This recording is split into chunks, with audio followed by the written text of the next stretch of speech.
Okay, so this video is going to be about months in New York City that felt like other months, where it was so above or below normal. Now, obviously being so above normal doesn't work so well when it's, in the summer, and so below normal doesn't work so well when it's in the winter, but it's months that felt like other months. I want to give an honorable mention to Boston, because in Boston, in 2021, they had their coldest July on record after one of their warmest Junes. So they had a June that was warmer than their following July, which is weird. So I guess in that sense, June felt more like July and July felt more like June. But this is about New York City. So one thing that draws immediate attention into my mind is 2015. Because 2015 wound up being one of New York City's warmest years on record, but they had one of their coldest winters on record. February was particularly frigid, landing as the third coldest on record with an average temperature of less than 24 degrees. The highest temperature was 43 degrees, and the lowest was 2. It's interesting as there were no sub-zero readings during the month, for it to have still been so cold, but it was a long, extreme, persistent cold that led to only one single above average day during the entire month. January and March were also cold. January started off warm as a continuation from the mild December 2014, but January 5th had a high of 49 at midnight, but the low tumbled all the way down to 21 as the temperatures dropped all day, and it would not hit 49 until the first week of March came through, when a gradual warming trend that ended the February cold wave began to come.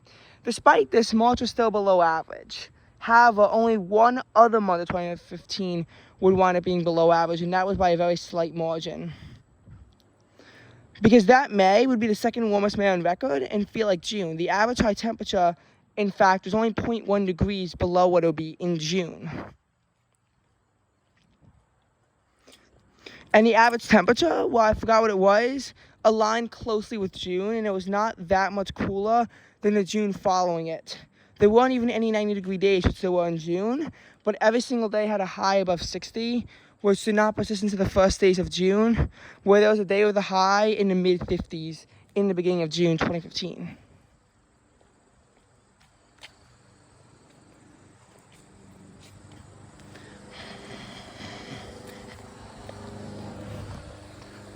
So that was how weird the weather was in May 2015. It wound up being the second warmest on record, but June would be slightly below normal, but not that much below normal, and not that much above May.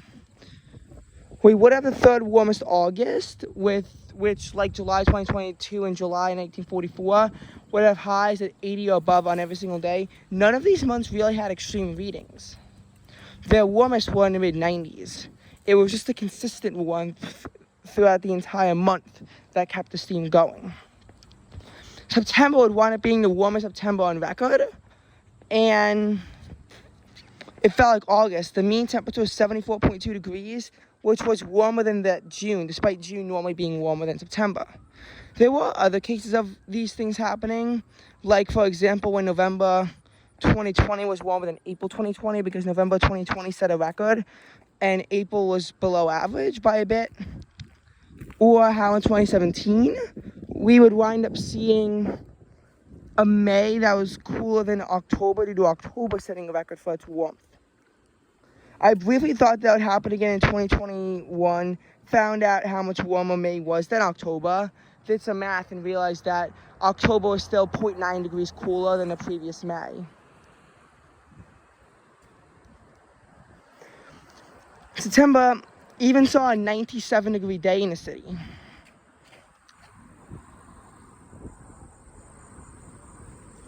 And it really felt a lot like August. October did not see a continuation of this and was only about a degree above normal, but November would wind up being a record warm month.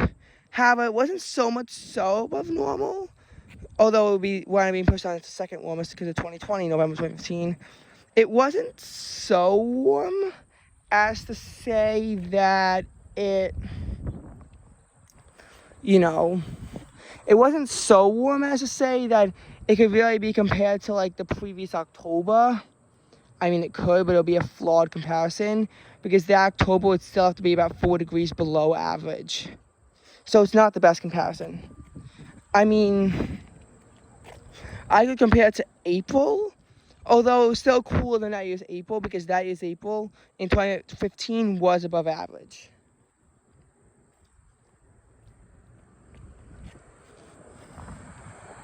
I mean, I could do a bunch of comparisons, but I kind of don't feel like it. It's difficult to compare. December 2015, though, comparing that is a nightmare. It had an average temperature of 50.8 degrees. That was only about 2.5 degrees colder than the November before it, which is still the second warmest to this day.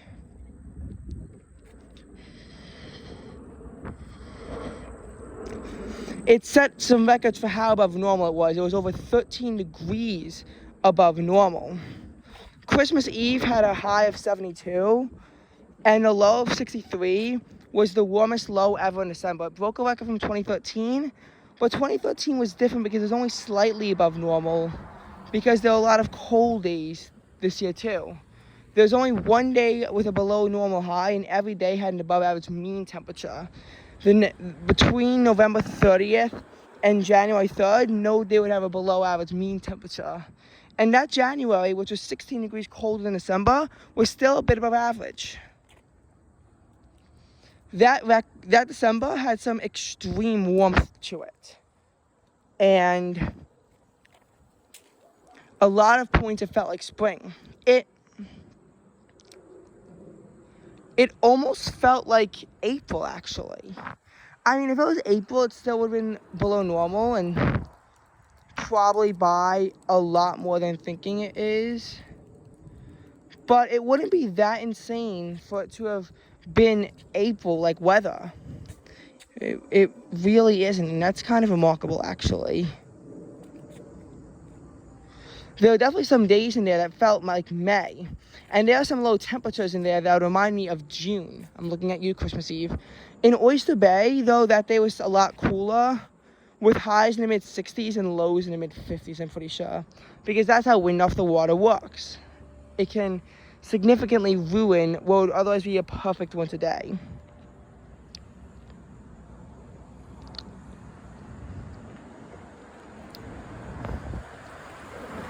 Speaking of which, February 2017 would wind up being warmer than March 2017, so you could flip those months. And February 2018 would wind up being warmer than March 2018, so flip those months. Now, it would be, a bit different as a story of how those months would be, and they wouldn't be exactly at average, but flip them and you'd at least be more accurate. Also, December 2018, it was still above average, but it was colder than both January and February 2020.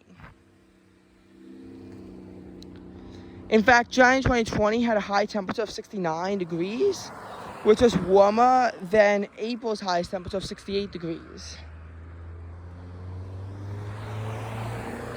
Which I think is pretty interesting. And it's never happened before in New York City. Even in my suburbs, the highest temperature was 68 degrees in January, but April didn't get past 65, so it's even more pronounced in Oyster Bay. I mean, really, that January and February would be above average as a December. Although there would still be a lot below average in March, which is what November 2018 show felt like, being 4.1 degrees below average.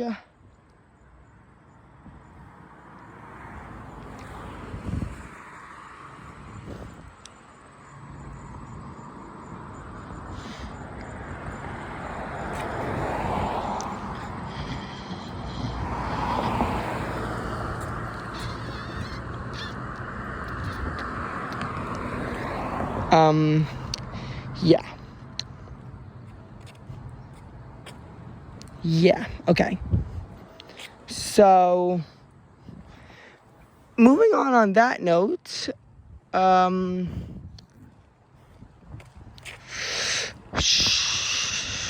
I'm trying to think.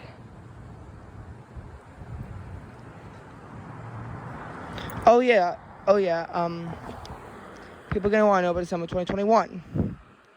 Well, it was warm and above average, but that was only by about 4.7 degrees. It was very above average, but I don't know what the most accurate comparison to make is.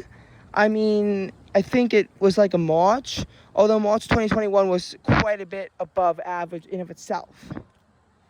So, it wouldn't really be so comparable to this March.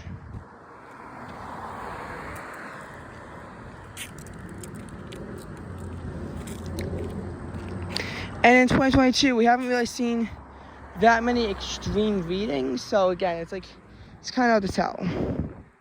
Having a month that feels like another month isn't easy.